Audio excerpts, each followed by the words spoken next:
The Rise of the Ogre. Episode 3. Read by Joss Ackland. Russell Hobbs, Awaking the Slumbering Giant. My first encounter with Murdoch was really when the bag went over my head. He asked me for some obscure 50s record, and I turned around and looked for it. I was working behind the counter at a Big Rig Black's record shack in London Soho area. I had my back turned to him for just a moment. That's when he slipped the sack over my head and bundled me out of the shop. It wasn't until it came off I found myself at Kong Studios, and Murder Nichols was my assailant. But the music he played me was good enough to keep me there. Enter Russell Hobbs, the hip-hop heartman from the US of A. If 2D was the looks, Murdoch the brains, then Russell truly was the heart.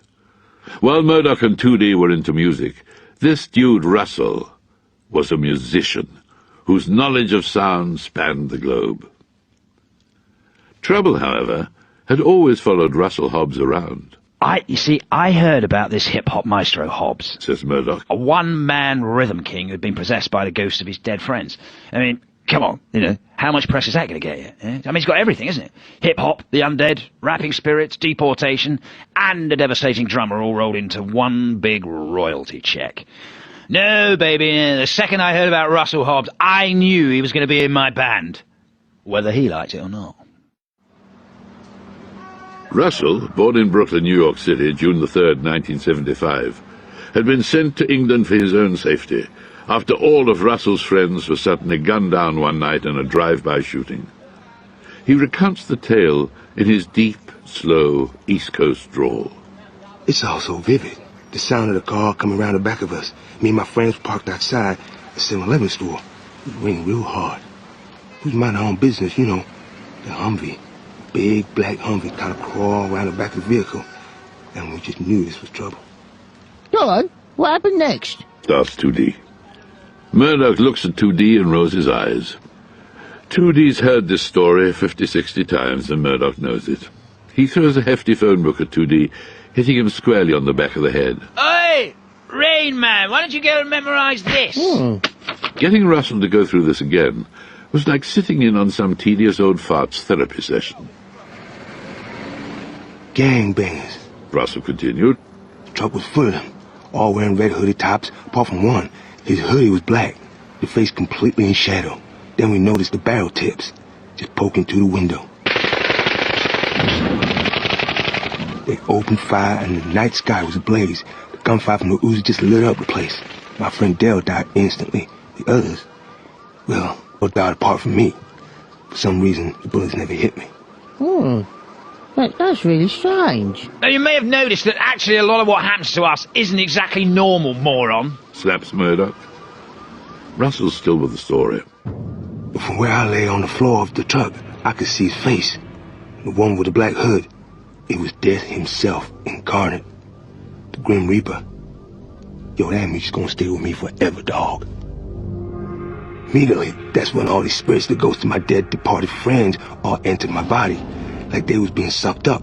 Like sheets being sucked up into a vacuum cleaner. Bam, bam, whoosh, bam. Straight into me. The process of possession turned Russell's eyes a permanent frosted milky white.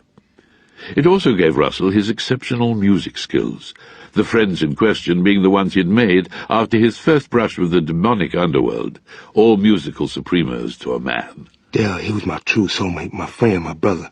When he was killed, his spirit took residence inside me. He became the ghost rapper who appeared on the Clint Eastwood record. But I've always been the receptacle for wayward spirits, demon apparitions. Well, Russell, chirps Murdoch. That's probably because of the size of vacant real estate you offer. I think it's more that I guess I kind of vibrate at that frequency. You what? I originally used to go to private school in New York, the Xavier School for Young Achievers, but I was removed from there by the faculty governors after an incident in which some of the other graduates were horribly mauled. Unknown to me at the time, I was already possessed by a demon, and a big one too. One night in the campus dormitory, apparently I swelled up to twice my size and went on a rampage, picked up some of the kids and threw them around like dolls. I wouldn't have believed it was me if I hadn't seen the Russell Hobbs was here sign, scrawled in blood, in the school hall. It was definitely my signature. Murdoch is shaking his head. Oh, you're such a crackpot, Hobbs, you know that. Take it easy, Muds, or I'm gonna pound you Brooklyn style.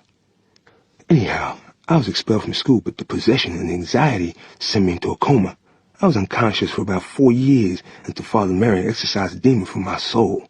That's when I came round. The demon finally vanquished, Russell came to after 4 years in the comatose state.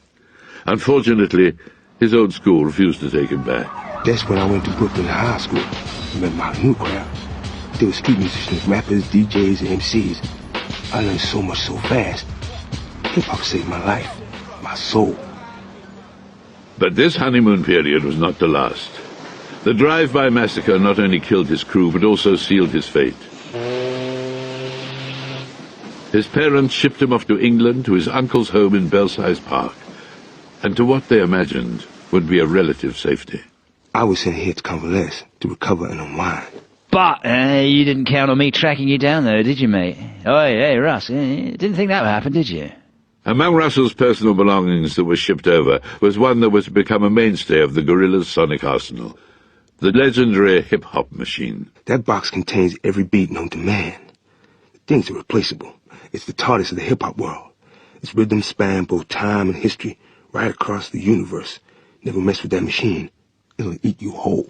As the big man says, the machine is a towering hybrid of every drum machine, beatbox, rhythm track, breakbeat, and sample ever created.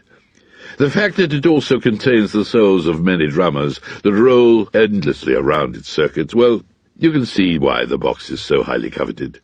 Now, you can't buy that kind of equipment out of the back of Exchange and Mart, can you? With the inclusion of Russell in the band, Gorillaz' stock became boosted no end. He brought with him a love of hip-hop, funk, dub, world music, krautrock, and more. From big band, bluegrass, and booty bass, to jazz, ska, white noise, and reggae, his knowledge was infinite. More than this, his education and schooling in New York brought an understanding of the arts and literature, a tuition that spanned Busted to Basquiat to Bukowski. It's an overused term, but it would be possible to describe Russell as a true Renaissance man, though I'm not sure exactly what that really means. It pertains to the Renaissance period, when a gentleman was expected to have a whole breadth of knowledge and talents in a wide range of fields. Unlike polymaths, who are people who excel in many fields, I'm a cross between the two. I'm a jack of all trades, but a master of drums. What more could you ask for? A decent guitarist? And the only weak link did appear to be Paula, the guitar player. Paula was the girl who played guitar for us early on. 2D had been seeing her. But she, well, it didn't really work out in the band, you know. After Russell joined the band, Paula, 2D's girlfriend at the time, was drafted in to play guitar. But one night, Russell found both Murdoch and Paula up to no good together in the toilets at Kong. Cubicle number 3, I seem to recall, says Murdoch. For this gross act of disloyalty, Russell broke Murdoch's nose a further 5 times, giving us the grand total of 8 fractures that afflict his mangled hooter today. Paula Cracker, Gorillaz' first guitarist, tells her side of the story. Well, I've been seeing Stewpot for about 2 months. I played a bit of guitar and used to buy strings from the shop he worked in. He was very sweet. A bit thick, though. He said that he was going to be a singer in this band, yeah? They didn't have a name yet. And I thought, yeah, I heard it all before. Still, I went down to Kong Studio to check him out, and I ended up playing with them. But when I saw Murdoch, with his thick, greasy hair, green teeth and yellow skin, I thought, oh, he's the one for me. Paula becomes increasingly more animated. Maybe she's on some sort of medication. Oh, he's such a dandy, like Errol Flynn or something. But after that thing in the toilets, they kicked me out, bastards. But I never heard from Murdoch again, and my purse was gone. Since then, they've become this big, massive band, so I guess I was pleased for them. But it also kind of makes me feel really, sick. In the head, like I want to hurt people. They tried to write me out of the story of Gorillaz, but I was the guitarist way before that noodle. I've got half a mind to hunt them down and start screwing with their heads. I think she is on medication. 2D seems hurt. I can't believe you did that, Murdoch. I did you a favour, mate. She was a rubbish-looking bird. Seriously, she looked like Grayson Perry or something. The best shot of her. You are. It's just the principle. Look, she was depressingly ugly. Easily enough to put you off your dinner. I mean, you should thank me. Anyhow, on with the show. So where were we? Oh yes, 1 step forwards, another one back. The still embryonic Gorillaz needed to find that missing link. Time to think fast.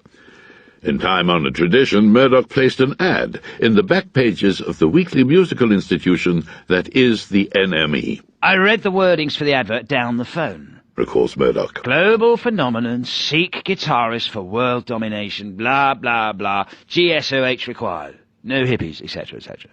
No sooner had I put the phone down, there was a knock at the door. I opened the door, and no one there. In the deserted hallway stood only a 10-foot-high freight container marked FedEx. Murdoch pushed the crate into the middle of the room, when out from the box sprung Noodle. All 3'2" of her. I've got to admit, I wasn't really expecting that. Says 2D. We heard a knock at the studio door, and there's this big box there, and out jumped a small Japanese person, carrying a Les Paul. I couldn't make out a word she was saying. It's just gibberish. But then she unleashed a massive guitar riff, what sounded like 200 demons screaming in Arabic. It was brilliant. She ended it with a 20-foot-high karate jump. She bowed and just said one word. Noodle. That was it. The position was taken, and my group was complete. You could feel electricity running right through the four of us. Actually, I took great joy in telling all the other knobheads who turned up for the job to sling their hooks. The band changed their name to Gorillaz.